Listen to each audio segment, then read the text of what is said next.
অসমত লোকসভাৰ তৃতীয় পৰ্যায়ৰ নিৰ্বাচনৰ প্ৰচাৰ তুংগত কাইলৈ বিয়লি প্ৰচাৰ অভিযানৰ সামৰণি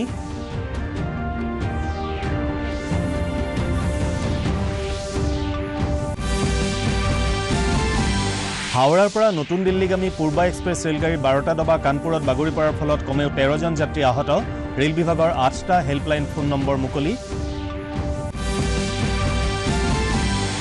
আৰু IPL ক্ৰিকেট প্ৰতিযোগিতাত ৰয়েল চেলেঞ্জাৰ্ছ বাংগালোৰৰ হাতত কলকাতা নাইট ৰাইডাৰ্ছ দলৰ পৰাজয় আজি ৰাজস্থান ৰয়েলছ দল মুম্বাই ইণ্ডিয়ানছৰ আৰু দিল্লী কেপিটেলছ দল কিংছ 11 পাঞ্জাবৰ মুখামুখি নমস্কাৰ পুৱাৰ বাতৰিৰ সৈতে মই উৎপল কুমাৰ দাস এতিয়া বিতং বাতৰি অসমত লোকসভাৰ তৃতীয় পৰ্যায়ৰ নিৰ্বাচনৰ প্ৰচাৰ অভিযানৰ অন্ত পৰিবলৈ মাজত মাথো এটা দিন বাকি থকা অৱস্থাত বিভিন্ন ৰাজনৈতিক দলৰ প্ৰচাৰ কাৰ্য তুংগত উঠিছে অহা 23 এপ্ৰিলত তৃতীয় পৰ্যায়ত ৰাজ্যখনৰ 4টা লোকসভা সমষ্টি গুৱাহাটী বৰপেটা ধুবুৰী আৰু কোকৰাঝাৰত ভোট গ্ৰহণ হ'ব নিজ নিজ দলৰ প্ৰাৰ্থীৰ সমৰ্থনত মুখ্যমন্ত্ৰী সৰ্বানন্দ সোণোৱাল নেডাৰ অধ্যক্ষ ডক্টৰ হিমন্ত বিশ্ব শৰ্মা প্ৰাক্তন মুখ্যমন্ত্ৰী তৰুণ গগৈ অসম প্ৰদেশ কংগ্ৰেছৰ সভাপতি ৰিপুন বৰাকে ধৰি বিভিন্ন দলৰ ৰথী মহাৰথীয়ে প্ৰচাৰ অভিযানত অংশগ্ৰহণ কৰিছে তৃতীয় পৰ্যায়ত BJP Congress Asom Gana Parishad AIUDF BPF UPPL CPIMকে ধৰি বিভিন্ন ৰাজনৈতিক দলৰ 54 গৰাকী প্ৰাৰ্থীয়ে প্ৰতিদ্বন্দ্বিতা কৰিছে AIUDFৰ সভাপতি বদৰুদ্দিন আজমল BPFৰ প্ৰমিলাৰাণী ব্ৰহ্ম অগপৰ প্ৰাক্তন সাংসদ কুমাৰ দীপক দাস বিধায়ক আব্দুল খালেক সাংসদ নৱশৰণীয়া আৰু গুৱাহাটীৰ প্ৰাক্তন মেয়ৰ বিজেপি প্ৰাৰ্থী কুইন উজা প্ৰমুখ্যে কেইবাগৰাকীও উল্লেখযোগ্য প্ৰাৰ্থীৰ ভাগ্য তৃতীয় পৰ্যায়ত নিৰ্ণিত হ'ব মুখ্যমন্ত্ৰী সৰ্বানন্দ সোণোৱালে কালি গুৱাহাটীৰ গীতানগৰ হাইস্কুলৰ খেলপথাৰত অনুষ্ঠিত এখন নিৰ্বাচনী সভাত অংশগ্ৰহণ কৰি গুৱাহাটী লোকসভা সমষ্টিৰ অগপ বিজেপি মিত্ৰজোঁটৰ প্ৰাৰ্থী কুইন উজাৰ হৈ প্ৰচাৰ চলায় সভাত মুখ্যমন্ত্ৰীয়ে বৰ্তমানৰ প্ৰধানমন্ত্ৰী নৰেন্দ্ৰ মোদীয়ে উত্তৰ পূবক অধিক গুৰুত্ব দিয়া বুলি মন্তব্য কৰে তেওঁ পূৰ্বৰ চৰকাৰৰ সৈতে বৰ্তমানৰ কেন্দ্ৰীয় চৰকাৰৰ কামকাজৰ তুলনা কৰাৰ বাবেও জনসাধাৰণৰ প্ৰতি আহ্বান জনায় সভাত মন্ত্ৰী সিদ্ধাৰ্থ ভট্টাচাৰ্যকে ধৰি কেইবাজনো দলীয় নেতাও উপস্থিত আছিল কিন্তু স্বাধীনতাৰ 70 বছৰৰ ভিতৰত প্ৰাধান্য দি বিশ্বৰ প্ৰতিখন ৰাষ্ট্ৰৰ মাজলৈ এইটো বাৰ্তা প্ৰেৰণ কৰিছিল এইখন সাধাৰণ বস্তু নহয় গতিকে অসমীয়া নাৰী সমাজ মই ভাবোঁ এই বিষয়ক লৈ আমি প্ৰতিগৰাকী অসমীয়াই গৌৰৱান্বিত হোৱা উচিত বিত্তমন্ত্ৰী ডক্টৰ হিমন্ত বিশ্ব শৰ্মাই কোকৰাঝাৰ লোকসভা সমষ্টিৰ BPFৰ প্ৰাৰ্থী প্ৰমিলাৰাণী ব্ৰহ্মৰ হৈ কালি কোকৰাঝাৰৰ কালিপুখুৰীত অনুষ্ঠিত এখন নিৰ্বাচনী সভাত অংশগ্ৰহণ কৰে সভাত মন্ত্ৰীদ্বয় কেশৱ মহন্ত আৰু চন্দন ব্ৰহ্মও উপস্থিত আছিল পাছত এখন সংবাদমেলত ডক্টৰ শৰ্মাই কয় যে এইবাৰৰ নিৰ্বাচনত বিজেপি অগপ আৰু BPFৰ মিত্ৰজোঁটে বিপুল ভোটত জয়লাভ কৰিব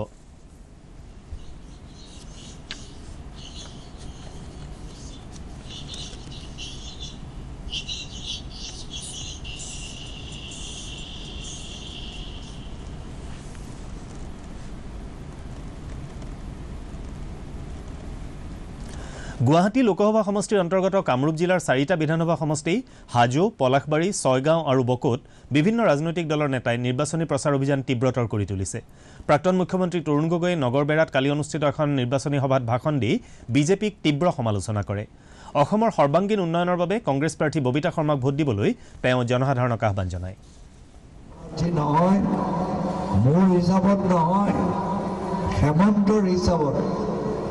আজি তেওঁলোকৰ মুখ্যমন্ত্ৰী সৰ্বানন্দ তেওঁলোকে আইন কৰিছিল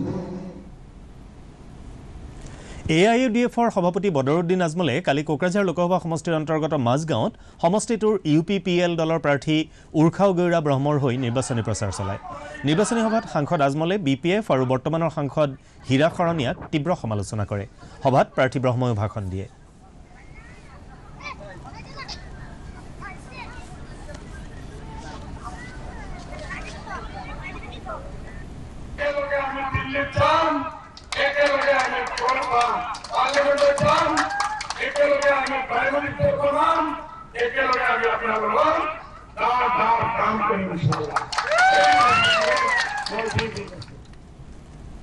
ৰাজ্যখনত লোকসভাৰ তৃতীয় তথা অন্তিম পৰ্যায়ৰ নিৰ্বাচনৰ দিন চমু চাপি অহাৰ লগে লগে কোকৰাঝাৰ লোকসভা সমষ্টিৰ অন্তৰ্গত চিৰাং জিলাত বিভিন্ন ৰাজনৈতিক দলৰ নেতাই প্ৰচাৰ অভিযান তীব্ৰতৰ কৰি তুলিছে কোকৰাঝাৰ লোকসভা সমষ্টিৰ CPIMৰ প্ৰাৰ্থী বিৰাজ ডেকাৰ সমৰ্থনত ত্ৰিপুৰাৰ প্ৰাক্তন মুখ্যমন্ত্ৰী মানিক চৰকাৰে বিজনী চহৰৰ বিদ্যাপীঠ উচ্চতৰ মাধ্যমিক বিদ্যালয় খেলপথাৰত কালি অনুষ্ঠিত এখন নিৰ্বাচনী সভাত অংশগ্ৰহণ কৰে পাছত সৰ্বগতো তেওঁ এখন নিৰ্বাচনী সভাত অংশগ্ৰহণ কৰে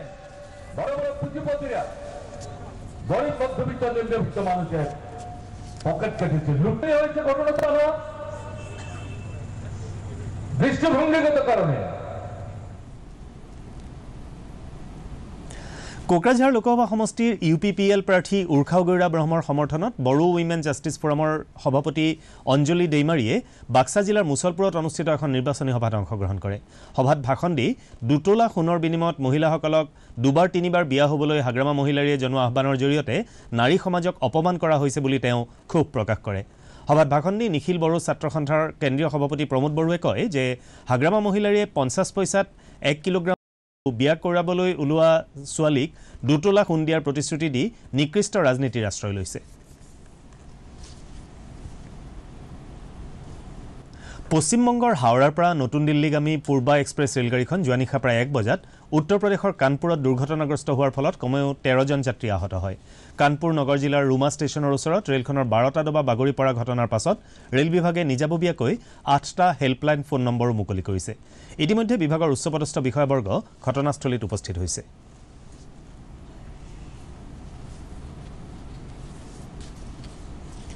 IPL ক্ৰিকেট প্ৰতিযোগিতাৰ কালি কলকাতাত অনুষ্ঠিত এখন উত্তেজনাপূৰ্ণ খেলত ৰয়েল চেলেঞ্জাৰ্ছ বাংগালোৰ দলে কলকাতা নাইট ৰাইডাৰ্ছ দলক 10 ৰানত পৰাজিত কৰে।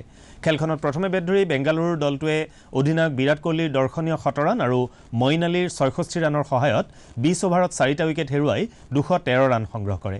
প্ৰত্যুত্তৰত কলকাতাৰ দলটোৱে নীতিশ ৰাণা আৰু আন্দ্ৰে ৰাছেলৰ দুৰন্ত প্ৰদৰ্শন সত্ত্বেও 20 অভাৰত 5টা উইকেট হেৰুৱাই 203 ৰানহে সংগ্ৰহ কৰিবলৈ সমৰ্থ হয়। প্ৰতিযোগিতাৰ আজিৰ দুখন খেলত ক্ৰমে জয়পুৰত ৰাজস্থান ৰয়েলছ দল মুম্বাই ইণ্ডিয়ানছৰ আৰু নতুন দিল্লীত দিল্লী কেপিটেলছ দল কিংছ 11 পাঞ্জাবৰ মুখামুখি হ'ব। উপৰাষ্ট্ৰপতি এম ভেংকায়া নাইডুৱে বিত্তীয় সাক্ষৰতাৰ যোগেদি মহিলাৰ সবলীকৰণত গুৰুত্ব আৰোপ কৰিছে। কালি হায়দৰাবাদত এই বিষয়ৰ এখন ৰাষ্ট্ৰীয় আলোচনা সভাত অংশ লৈ উপৰাষ্ট্ৰপতি নাইডুৱে লগতে কয় যে সমাজত মহিলাসকলৰ বিকাশ নহ'লে দেশ প্ৰগতিৰ পথত আগবাঢ়িব নোৱাৰে। নাইডুৱে মহিলাৰ বিত্তীয় অধিকাৰ আৰু দায়িত্ব সন্দৰ্ভতো গুৰুত্বপূৰ্ণ মন্তব্য আগবঢ়ায়।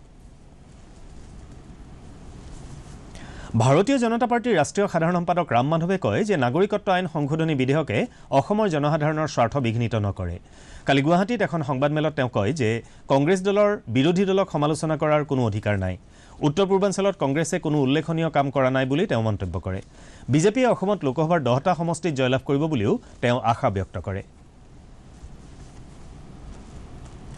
গুৱাহাটী লোকসভা সমষ্টিৰ কংগ্ৰেছ প্ৰাৰ্থী ববিতা শৰ্মাই কয় যে বিজেপিয়ে নাগৰিকত্ব আইন সংশোধনী বিধেয়কৰ জৰিয়তে অসমৰ ওপৰত বিদেশীৰ বোজা জাপি দিবলৈ বিচাৰিছে। কালি দিছপুৰ প্ৰেছ ক্লাবত অনুষ্ঠিত এখন সংবাদমেলত তেওঁ কয় যে বিজেপি নিৰ্বাচনৰ পূৰ্বে দিয়া প্ৰতিশ্ৰুতি পালন কৰাত ব্যৰ্থ হৈছে আৰু ধৰ্মীয় ৰাজনীতিত লিপ্ত হৈ পৰিছে। AIUDFৰ লগত কংগ্ৰেছৰ কোনো সম্পৰ্ক নাই বুলিও তেওঁ স্পষ্ট কৰি দিয়ে। ৰাজ্যপাল অধ্যাপক জগদীশ মুখীয়ে কালি হনুমান জয়ন্তী উপলক্ষে গুৱাহাটীৰ ফাঁচী বজাৰত অৱস্থিত হনুমান মন্দিৰত উপস্থিত হৈ পূজা অৰ্চনা কৰে। এই উপলক্ষে ৰাজ্যখনৰ জনসাধাৰণক শুভেচ্ছা জনাই ৰাজ্যপালে কয় যে ভগৱান হনুমান সাহস, নিষ্ঠা আৰু উৎসৰ্গাৰ প্ৰতীক। এই গুণসমূহ অনুসৰণ কৰি সমাজত মূল্যবোধৰ ভেটি শক্তিশালী কৰি তুলিবলৈ তেওঁ জনসাধাৰণক আহ্বান জনায়। ৰাজ্যপালগৰাকীৰ লগত তেওঁৰ সহধৰ্মিনী প্ৰেম মুখীও আছিল। কাৰ্বি আংলং জিলাৰ বোকাজানত 18 এপ্ৰিলৰ নিশা বৈদ্যুতিক ভোটিং মেচিন আৰু নিৰ্বাচনত নিয়োজিত আৰক্ষী কৰ্মচাৰী কঢ়িওৱা এখন বাহন দুৰ্ঘটনাগ্ৰস্ত হোৱাৰ পাছত সেনাবাহিনীয়ে আহতসকলক প্ৰয়োজনীয় সহায় আগবঢ়ায়। সেনাৰ এটা বিবৃতিত প্ৰকাশ পোৱা মতে বাহনখনত থকা 3জন আৰক্ষী আৰু এজন সাধাৰণ লোক দুৰ্ঘটনাটোত আহত হয়। তেওঁলোকক তৎপৰতাৰে ডিমাপুৰত থকা সেনাৰ চিকিৎসালয়ত ভৰ্তি কৰোৱা হয়।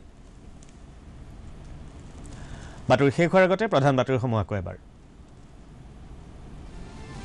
অসমত লোকসভাৰ 3য় পৰ্যায়ৰ নিৰ্বাচনৰ প্ৰচাৰ তুংগত। কাইলৈ বিয়লি প্ৰচাৰ অভিযানৰ সামৰণি।